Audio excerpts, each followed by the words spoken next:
At a high-end restaurant run by a ruthless owner, people are treated differently based on their appearance.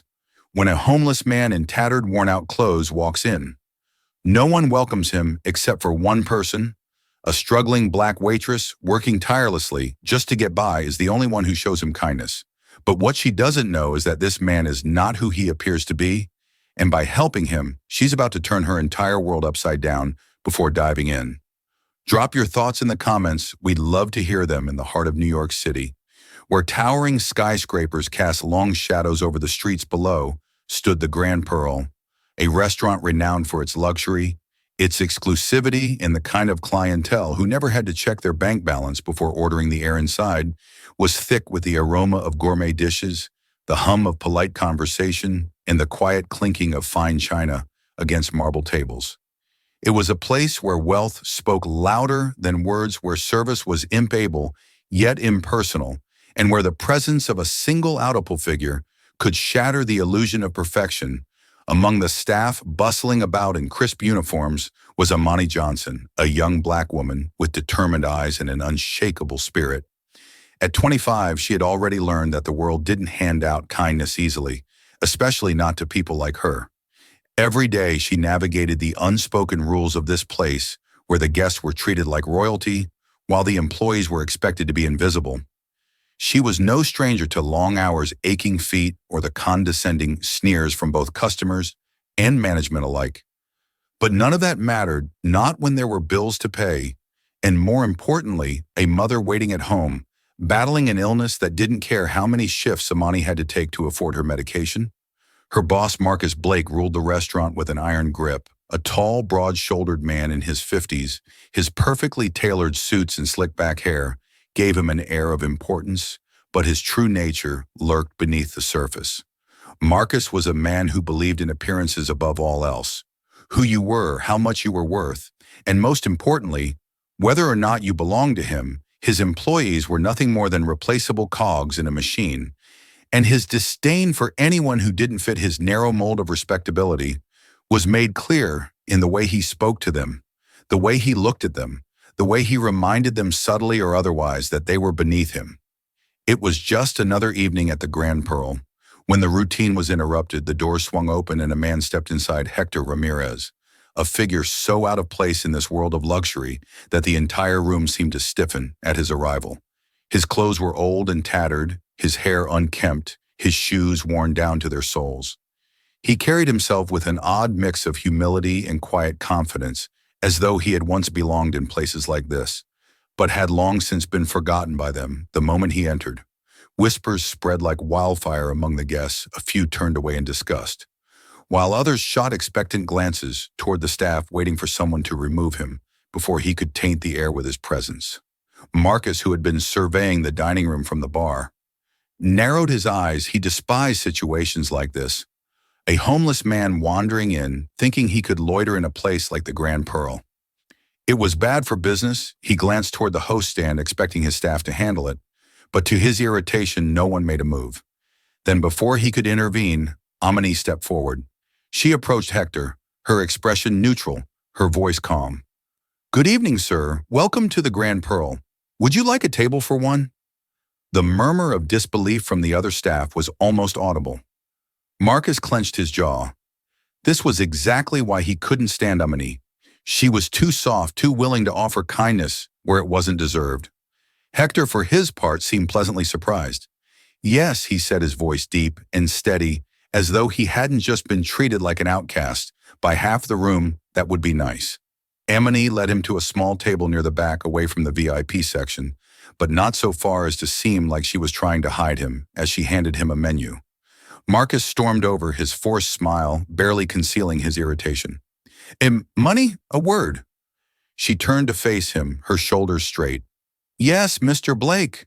Marcus leaned in, lowering his voice but ensuring his tone carried the weight of a warning. "We don't serve his kind here," he said through clenched teeth. Ammon's stomach twisted, but she kept her expression neutral. "Hek, a paying customer, isn't he?" Marcus scoffed. "You think he has money?" He cast a disdainful glance at Hector, who began studying the menu with quiet interest. "Be real, Johnson. People like him come in here to beg, not to buy. Do not waste my time with this nonsense. Amani met his gaze with a quiet defiance. If he orders and pays, he's a customer like anyone else. Marcus exhaled sharply, clearly aggravated, but unwilling to cause a scene in front of the guests. Fine, he spat. But if he causes trouble, he's your problem with that. He stalked off, muttering something under his breath about wasting time on nobody's Amani. Turned back to Hector and gave him a polite smile. Can I get you something to drink? A glass of water would be nice. Hector said, a knowing gleam in his eyes as Amani moved to fetch it.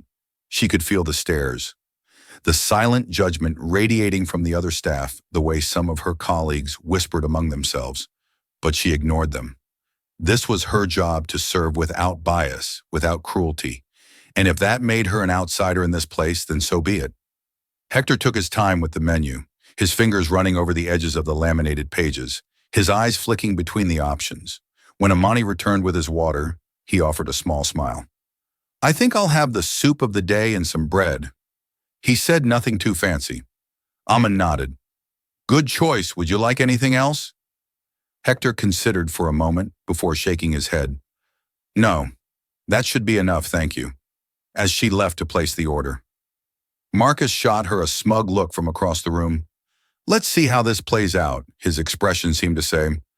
Let's see how long your little act of charity lasts before he embarrasses himself. But, Manny didn't care what Marcus thought she had seen. Plenty of people come and go in this restaurant.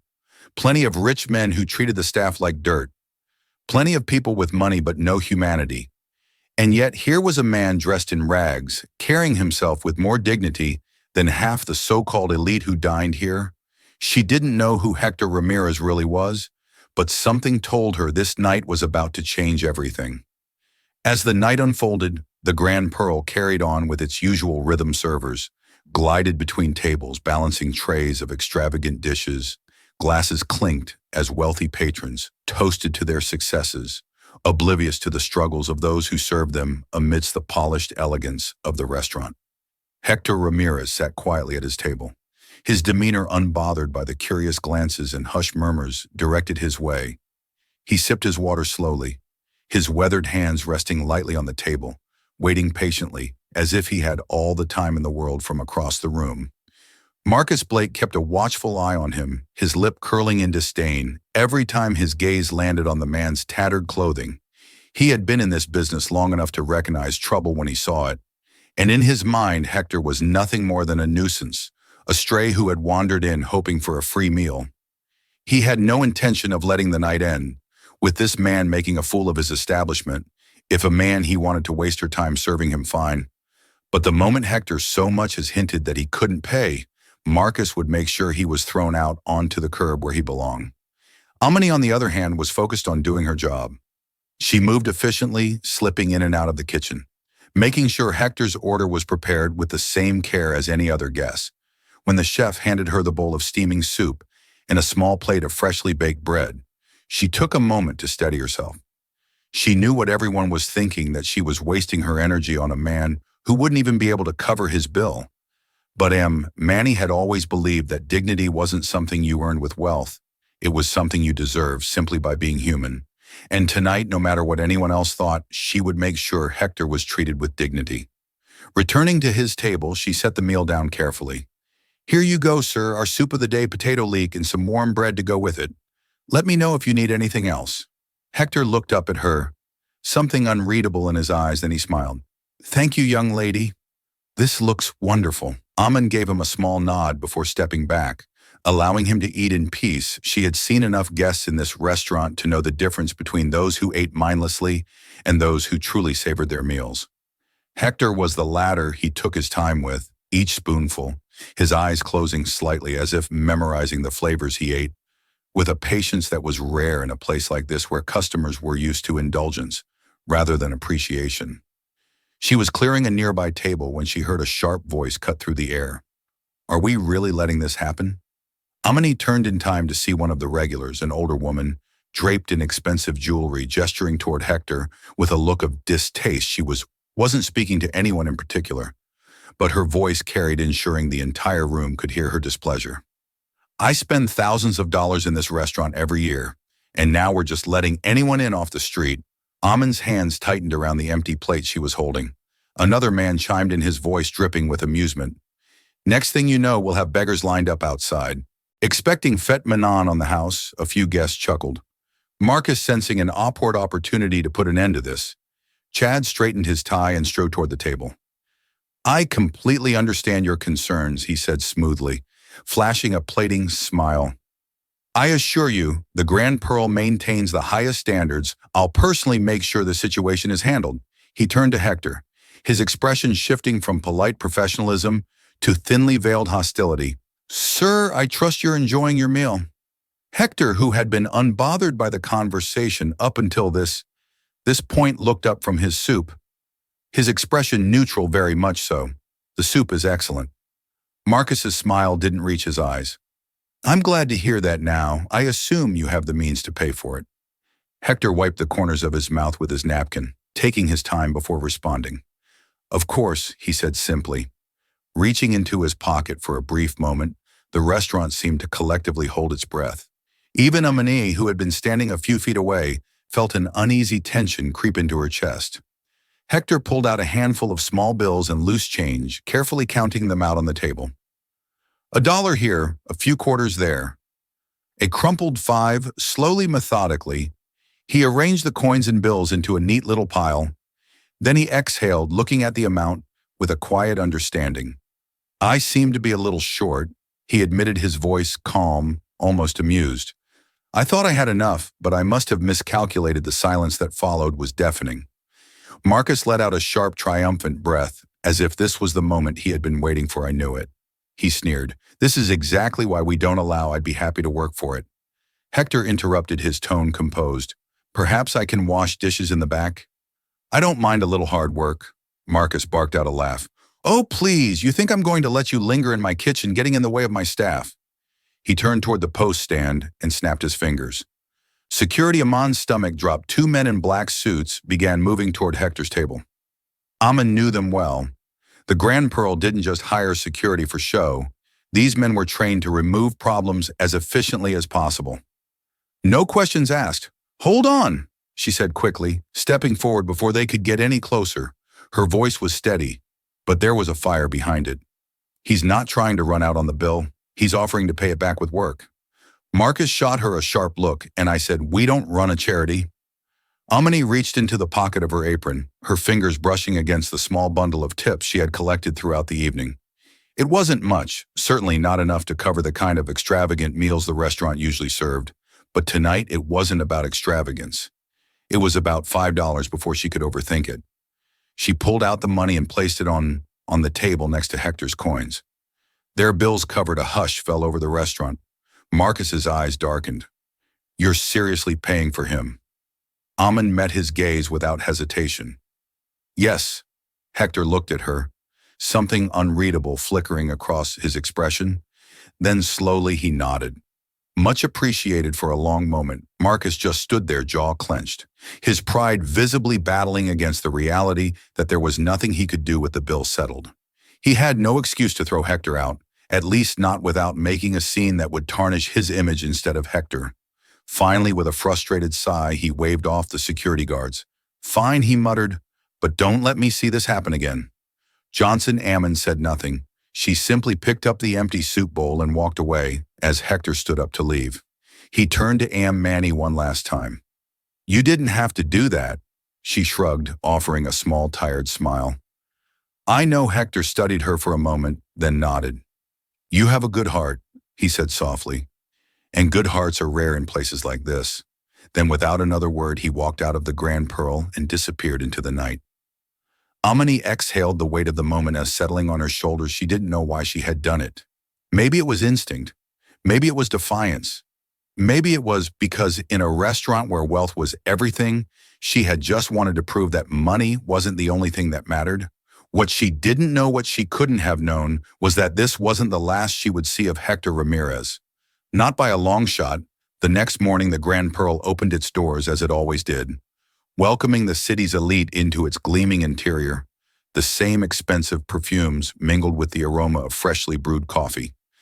The same polished floors reflect the chandeliers above, and the same carefully curated atmosphere of exclusivity hung in the air. To an outsider, it was just another day of refined luxury. But for Amani Johnson, the weight of the previous night still lingered. She had expected the consequences. She had known the moment she placed those $5 on Hector's table that Marcus wouldn't let it slide, and she had been right. Johnson Marcus's voice cut through the quiet lull of the early shift, sharp and impatient. Amani had been setting up a table near the back of the restaurant, but she straightened, immediately turning to face him. He was standing by the bar, arms crossed over his broad chest. His expression unreadable, but his posture stiff with irritation. "Follow me," she didn't argue. He led her through the restaurant, past the neatly dressed waitstaff, preparing for the lunch rush, past the gleaming kitchen doors, where chefs were already busy at work. She had assumed he was taking her to his office, but instead he stopped just outside the employee break room, a place meant for stolen moments of rest that never lasted long enough.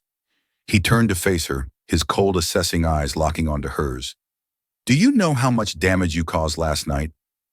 Amani blinked, her hands tightening at her sides.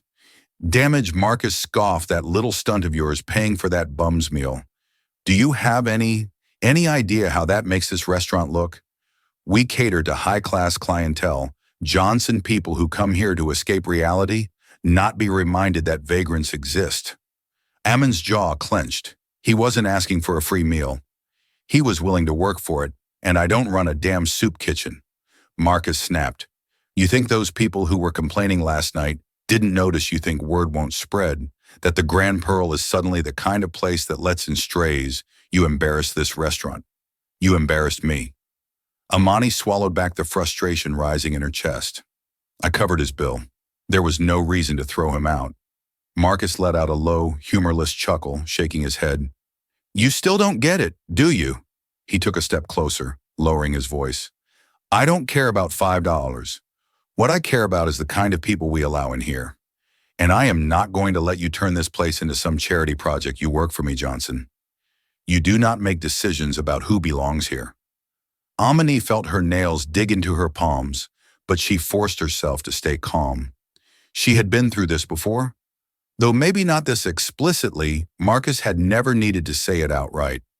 His actions, his tone, his expectations had always made it clear what kind of people he valued and what kind he wanted nowhere near his restaurant.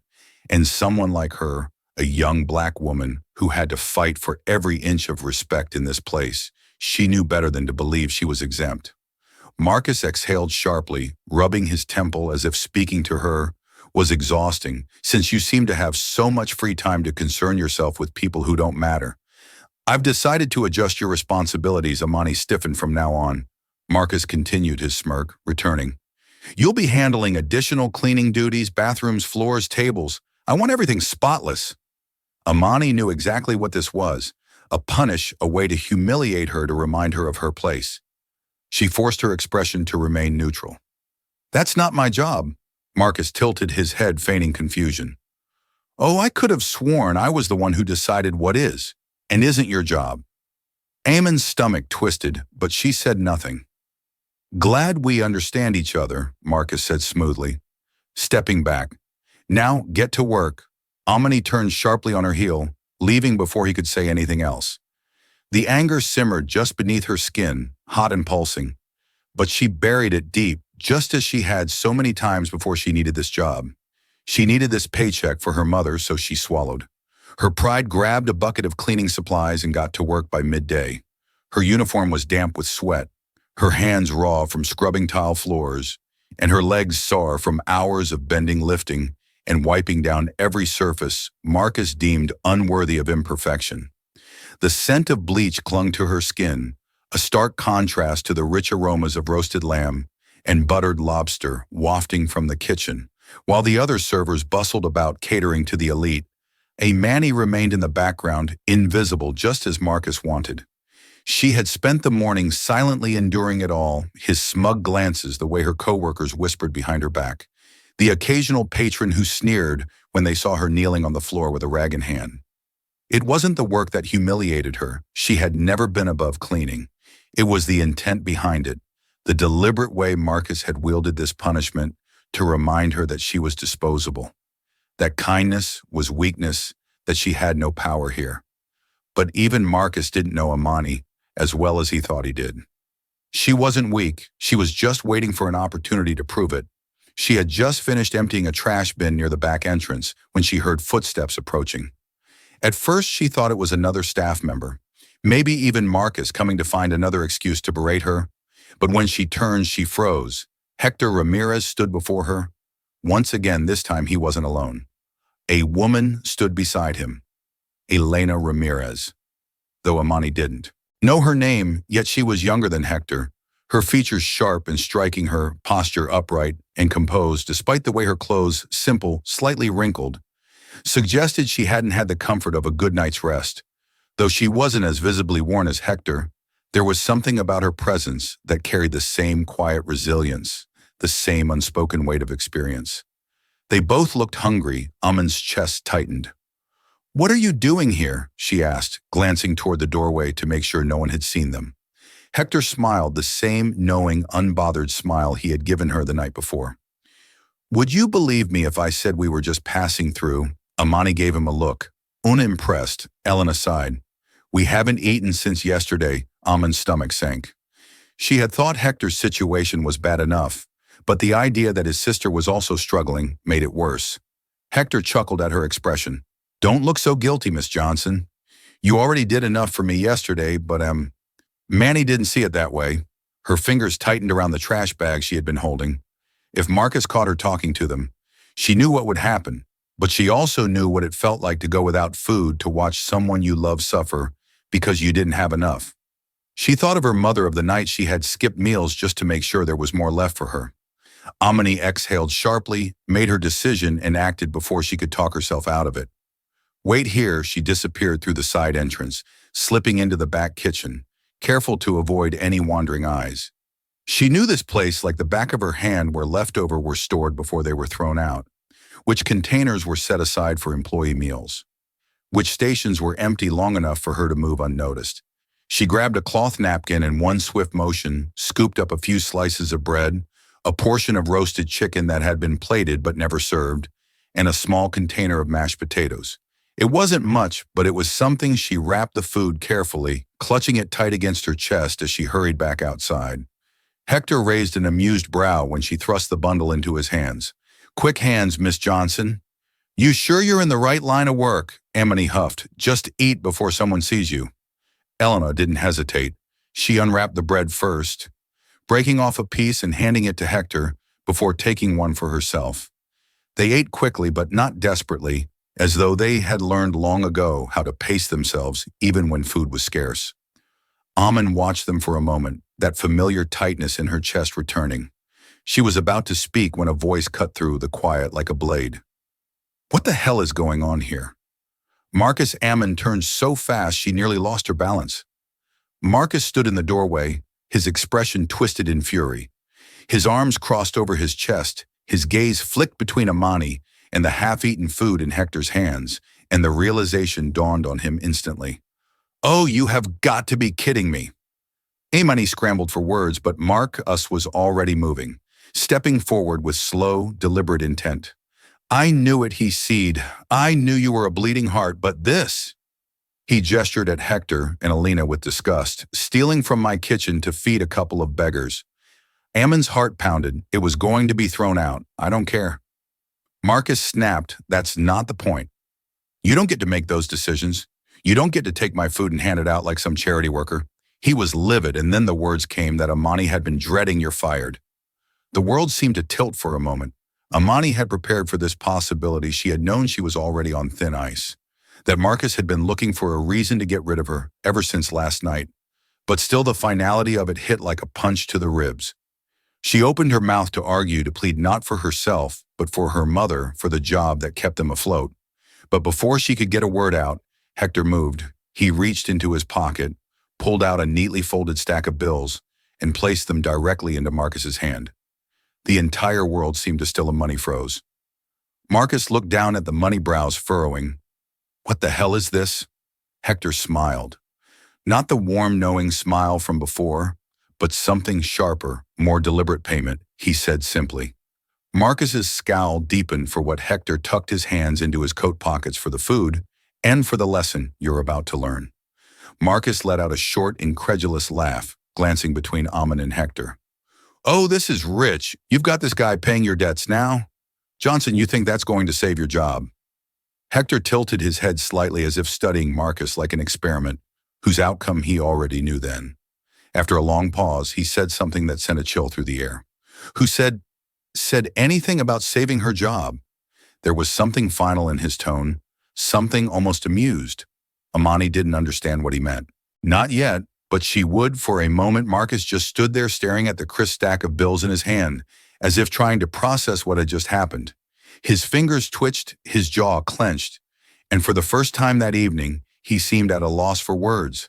The anger that had flared so violently just moments ago had dimmed, not because he had suddenly grown a conscience, but because money always had a way of shutting him up. Amani could see it in his face, in the way his mind worked behind narrowed eyes. Hector had just handed him far more than the cost of a few scraps of food Marcus had won, at least in his own mind. He had gotten what he wanted, money in his pocket, proof that he was right about people like Hector being beneath him. And with that, his interest in punishing Amon any further seemed to wane. He exhaled sharply, shaking his head in mock amusement, before stuffing the money into his pocket. Fine, he muttered. I don't have time for this nonsense anyway. He flicked his gaze toward Amani, lips curling into a smirk. But you're still on cleaning duty. You want to play the hero, Johnson, be my guest, but don't expect any sympathy when you realize none of it was worth it. Amani didn't respond. She watched as Marcus turned on his heel and walked back inside, his posture, that of a man who thought he had won, and maybe to him he had. But as Amani turned back toward Hector and Elena, there was something in Hector's eyes, something knowing, something almost amused that made her wonder if Marcus had just made the biggest mistake of his life. Thank you, she said quietly, her voice barely above a whisper. But you didn't have to do that. Hector smiled, a slow, deliberate thing. I know. Elena studied Amani for a long moment before stepping closer. We'll see you again, she said, her voice calm, steady. Not a question, a statement. Amani frowned, slightly confused by the certainty in her tone. But before she could ask what she meant, Hector turned toward the alleyway. Elena followed within moments. They had disappeared into the night. The next evening, the Grand Pearl was at its peak. The dinner rush had begun, and the restaurant hummed with the usual air of exclusivity. Glasses clinking, hushed conversations. The low murmur of jazz playing beneath the sounds of indulgence. Every table was occupied by the city's elite, each guest draped in designer fabrics, their laughter laced with the easy arrogance of those who had never known hunger. The wait staff moved in a well-rehearsed rhythm, delivering plated perfection with forced smiles, while Marcus Blake stood near the bar watching over his kingdom. With the satisfaction of a man who believed he was untouchable, he had barely thought about Amani. Since yesterday, she had been a nuisance. Nothing more, a bleeding heart in a business that required detachment. Letting her go had been inevitable. And though he had enjoyed seeing the shock on her face when he fired her, she was nothing but a footnote. Now employees came and went. He would replace her by the end of the week. Tonight was about business, about profit, about ensuring that the Grand Pearl remained what it had always been, a place for people who mattered. Then the doors opened. Marcus barely glanced up at first. Patrons arrived every few minutes, always dressed in their finest, always ready to spend. But something in the air shifted. A ripple of curiosity spread through the restaurant. Heads turned, conversations faltered, the room's attention slowly converging toward the entrance, as if something or someone had tilted the balance of the room. Marcus frowned, straightening, finally looking toward the entrance. And then his breath caught in his throat. Hector Ramirez had returned, but he was no longer the man Marcus had thrown out yesterday. Gone were the tattered clothes, the worn shoes. The quiet presence of a man who had been overlooked. In his place stood a figure of power, of wealth, of undeniable authority. Hector walked into the Grand Pearl with the confidence of a man who owned the very ground he stepped on. His suit was flawless, tailored to perfection, a deep charcoal that complemented the sleek timepiece on his wrist. His hair was neatly styled, his posture relaxed yet commanding. The very same guest who had sneered at him the night before now watched him with interest, with recognition, with the quiet unease that came when the rules of their world suddenly shifted, and beside him, equally composed, equally refined, was Elena Ramirez. She was breathtaking in an elegant black dress, her sharp features framed by a confidence that was almost royal, where Hector exuded a quiet dominance. Elena carried the unmistakable poise of a woman accustomed to walking into rooms and owning them. The murmurs in the restaurant grew louder. A few patrons leaned toward their companions, whispering questions. Who are they? I swear I've seen him before. Wait, that's Hector. Ramirez, the investor, the one behind Marcus, felt something cold settle in his stomach. Hector Ramirez, the name hit like a slap. Marcus had heard it before. Everyone in the industry had Hector Ramirez wasn't just rich, he was powerful. A businessman whose investments stretched across continents, a man whose portfolio included hotels, resorts, and most importantly, some of the most successful fine dining establishments in the world. And he had walked into Marcus's restaurant last night pretending to be nothing? Marcus swallowed hard, his mind racing. Why was he here before he could move? Hector's gaze swept across the room and landed directly on him. Marcus stiffened then to his absolute horror. Hector smiled. It wasn't friendly, it was deliberate. He started walking. Every step was unhurried, measured, purposeful. Elena followed, and as if the night hadn't already taken a turn, Marcus couldn't control. He noticed that Hector wasn't just walking toward him. He was walking toward among money. Marcus's stomach dropped. She was here. She had been standing near the back of the restaurant, where she had been helping a junior server clear plates, a job Marcus had relegated her before he fired her, just to humiliate her. One last time she still wore her uniform, but now standing there watching Hector and Elena approach, she looked like she belonged more than Marcus ever had. Amon's brows furrowed. Her expression caught somewhere between confusion and disbelief as Hector came to a stop in front of her. Amani, Hector said, his voice warm, familiar, as if greeting an old friend. It's good to see you. Amani blinked. She hesitated, glancing between him and Elena. You, what's going on? Elena smiled. We didn't get a proper chance to introduce ourselves yesterday, she said smoothly.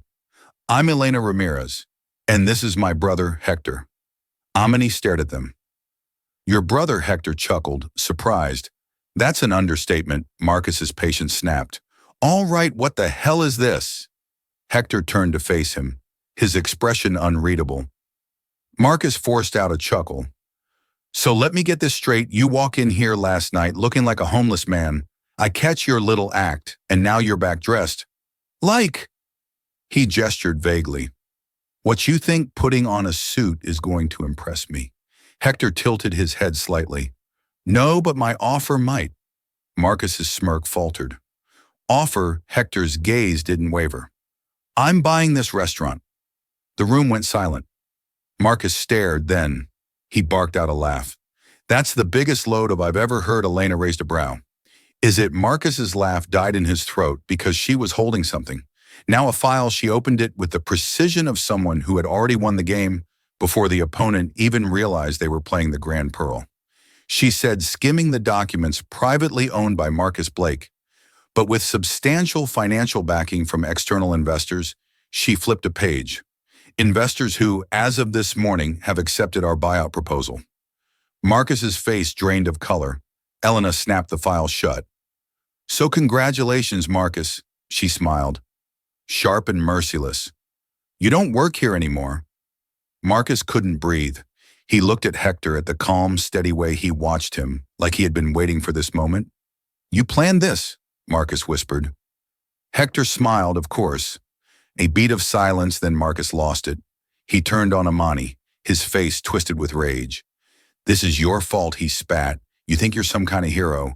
You think these people actually give a damn about you. You, Amani, didn't flinch. She just looked at him calm, unbothered, then she said simply, You should go. Marcus clenched his jaw so tightly it looked painful, but he had no choice with a final glare. He stormed toward the doors and disappeared into the night, leaving behind the restaurant that was no longer his. The moment he was gone, Hector exhaled, then turned back to Amani, so he said, smiling, How do you feel about running this place? Amani stared at him. Then slowly she smiled back. Join us to share meaningful stories by hitting the like and subscribe buttons. Don't forget to turn on the notification bell to start your day with profound lessons and heartfelt empathy.